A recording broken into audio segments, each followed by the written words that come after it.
Salute, salute, salute. Wow. What it is, what it do, what's happening. It's Nocturnal, man. Real quick video. I'm going to get out the way. I wanted to talk about the real Big Baby, Jared Big Baby Anderson. And the video that I watched a couple of times with him breaking down, crying, talking to Roy Jones Jr. And Roy Jones Jr. is motivating him to, you got to get back on this horse and ride this horse to get where you're going. I heard a few people different opinions on it. Nothing too negative. Certain people, everybody handle things like that differently. But I'm gonna just be honest with you. For my thoughts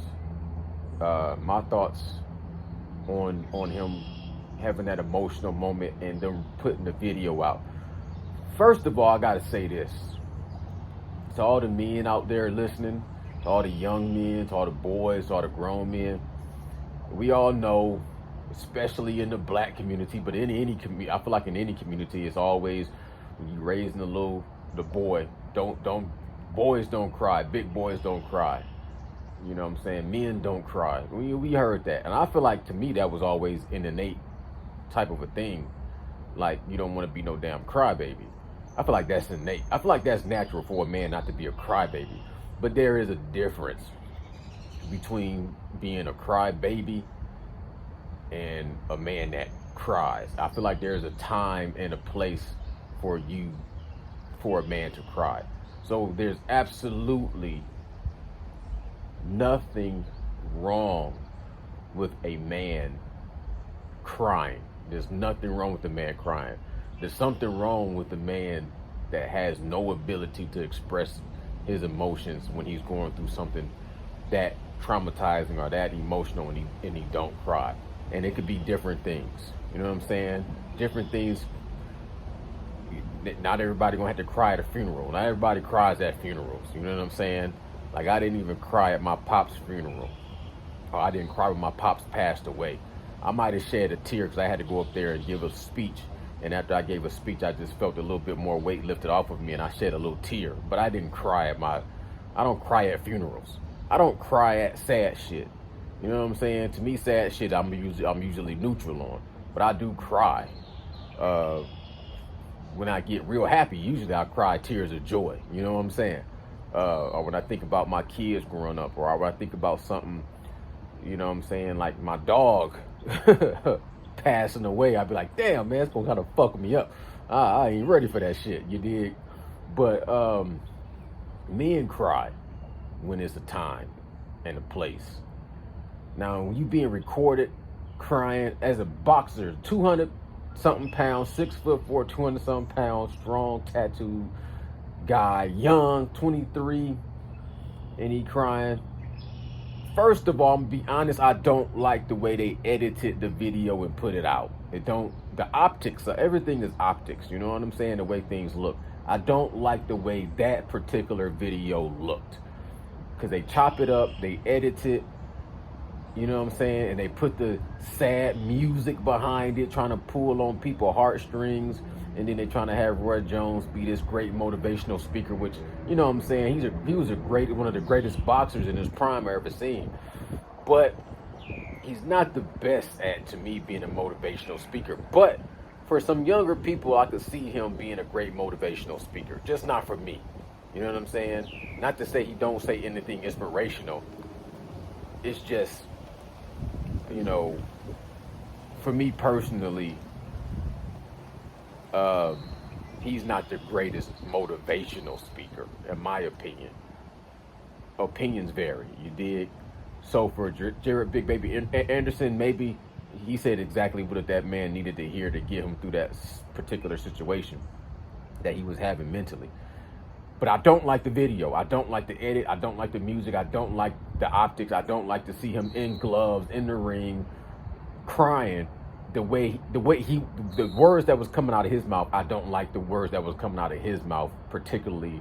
That's something that should be released later on after his career is over and you doing documentaries on him. You know what I'm saying? Like, we all seen Mike Tyson with Teddy Atlas having a very similar mental type of a not breakdown, but just crying, and that was like one of his final stages before he would go in there and knock somebody out in 8 seconds. He'd be back there crying, saying he was so worried about disappointing his trainers and his people, his support system, people that believed in him so much. He would be so afraid of disappointing them that he would be crying like he just didn't know if he could do it, if he could measure up. And Teddy Atlas would be back there patting him on the back, and it's okay. And you know, so he got this pit bull of a man, just a machine that's built to destroy and decapitate, but he's back there crying like a big baby. And Teddy Atlas would have to, it's okay, you're going to do great, Mike, and you know, believe in this. And he go out there and he'll knock somebody out in 8 seconds. So we done seen that happen. We done seen boxers break down in the middle of the fight. You know what I'm saying? We done seen boxers break down in the middle of a fight. So to say Jared Anderson crying is an issue is ridiculous. It's not an issue. But the optics of that particular video, I don't think it looks good, because it's just the things that he's saying. And he's so young, I feel like, dude, you know, when you get my age, you'll look at things totally differently. That's why I'm like, you know, Roy Jones is probably looking at this thing like way different. Like, your mind, you got to change your mental for this game. Like, you can't be 23 and complaining about being 23. So, you know what I'm saying? Talking about the pressure. It's like, he's like, you know, Roy Jones is like, man, we built different, right? You just told me that we built different. The way God putting on this on you because, you know, you built to handle it. And he's like, I know, but it's the pressure. And he's like telling him, you got to go through the pressure. You know what I'm saying? It's going to make you stronger. I'm paraphrasing. But he's like, I'm only 23. And then, hey, you got to laugh to keep from crying. You laugh now, you smile now, you cry later. You know what I'm saying? It's not funny, but it's making me laugh. And he's like, it's the pressure. And Roy Jones gives his little motivational speech. And he's like, I'm only 23. And Roy Jones give him a little bit more motivational speech. He's like, but I didn't ask for this. and then Roy Jones is like, yeah, I know, son. I know you didn't ask for this, but you know, you got to do it. You know, this is what you give it, and you might not have to ride the horse till the wheels fall off, but you got to ride that horse, and that's what we're gonna do, son. We're gonna ride on this horse. And then they gave each other some love, like men do, because that's probably another maturing moment for him to go through. And that's something you put back into the bank, and you can let that invest and grow. You know what I'm saying? That's going to develop him as a man. Because he is 23. Just because he's a huge dude, you know, he's still 23. And then mentally, he might not even be 23. He might be younger than that mentally. And I don't know what the pressure that he's going through. It might not even be just with his career and money and boxing and taking care of his family. It might be other shit going on in that man's life. But when you 23, I know this. When you 23, a lot of things in your life seem a lot more heavier and real than what they really are. In hindsight, you look back and be like, man, I was tripping about nothing.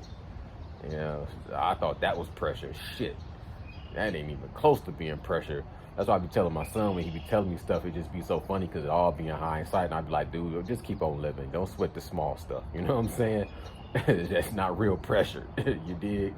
You just got to keep living. So that's another thing too. I got to take under consideration he is young. And pressure for him is different. And he is going through a lot. Because I can't act like I didn't walk in his shoes where I am a professional boxer trying to become a champion and make the kind of money to change your family's life forever. That is a lot if that's what it is. You know what I'm saying? So I salute it. I salute it 100%. Like I said, there's nothing wrong with him crying. It's just, to me, social media is just so damn thirsty now where everything got to be pumped out social media for everybody to see. And that to me was an intimate moment that should have been behind closed doors. And it's cool to record it and document it, but release it later on in that man's career once he overcame so many hurdles and you kind of going back and telling the life story. And it's cool to include that to show all sides of a person and to show that a man can be vulnerable and a man can cry and then overcome adversity and be victorious in life. And crying is a part of it. You got to laugh, you got to cry, you got to be happy, you got to be sad, you got to go through all the different emotions. But crying is not one of the things you want to just always do. You know what I'm saying? In my opinion, it's cool to bottle in your rage.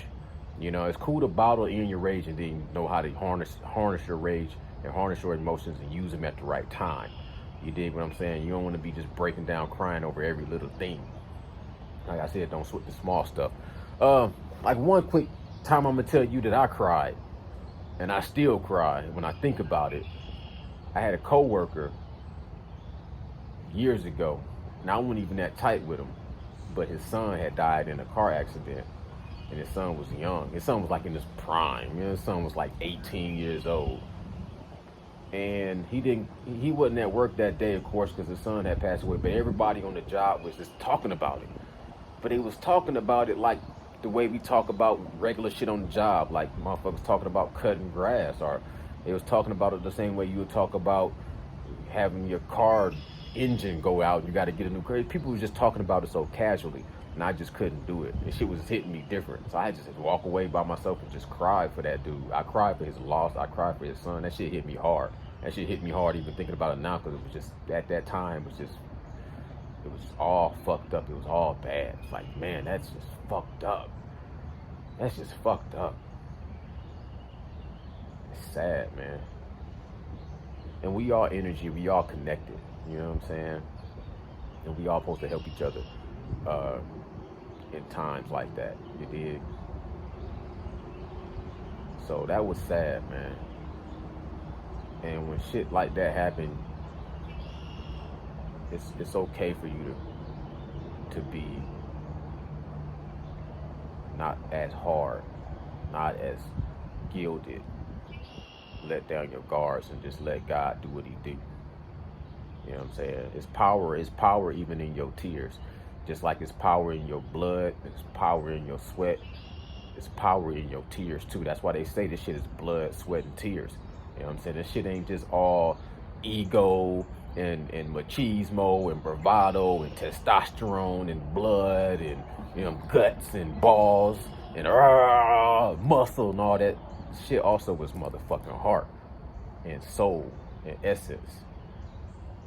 And your tears got a lot of fucking power in them.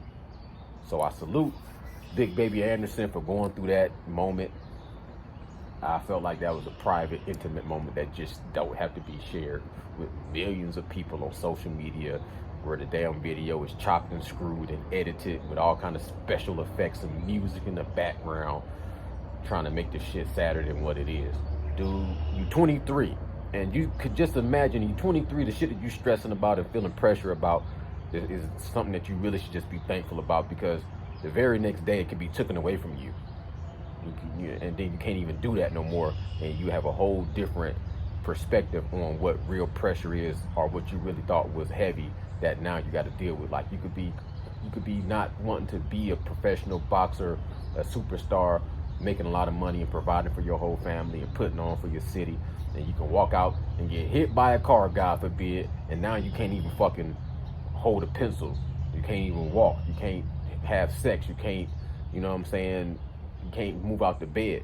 You think if all those problems hit you the next day, you're gonna be sitting there being like, damn, I thought I just, you know, this is better. I'd rather be in my bed paralyzed than to be a professional boxer with the pressures of making money and provide for people. So, you know what I'm saying? The shit that we complain about, it's the last thing I'm gonna say, and I'm gonna get out the way. The shit that we complain about sometimes be the shit we just need to be thankful for. Sometimes my dog get on my fucking nerves. I'm picking up some of his damn shit, and he barking and he getting on my fucking nerves. I'm like, this fucking dog getting on my fucking nerves. And then I think about him being gone, and I be like, oh man, I ain't ready to lose my dog. You know what I'm saying? That's my ace.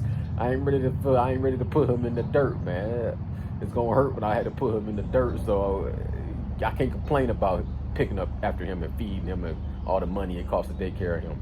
Sometimes your kids get on your nerves, because they're your responsibility. You gotta feed them, take care of them, and raise them. They can give you a lot of hell and grief, and you could be complaining about your kids. But imagine soon something happened to your kids. All that shit go away instantly. Instantly. If one little thing happened to your kid, that shit go away instantly. All that shit you was just complaining about, you be like, ugh. That's what I'm saying. When my coworker lost his son, and I got an opportunity to talk to him, because that shit hit me so hard. Me and him had just a deep, deep conversation.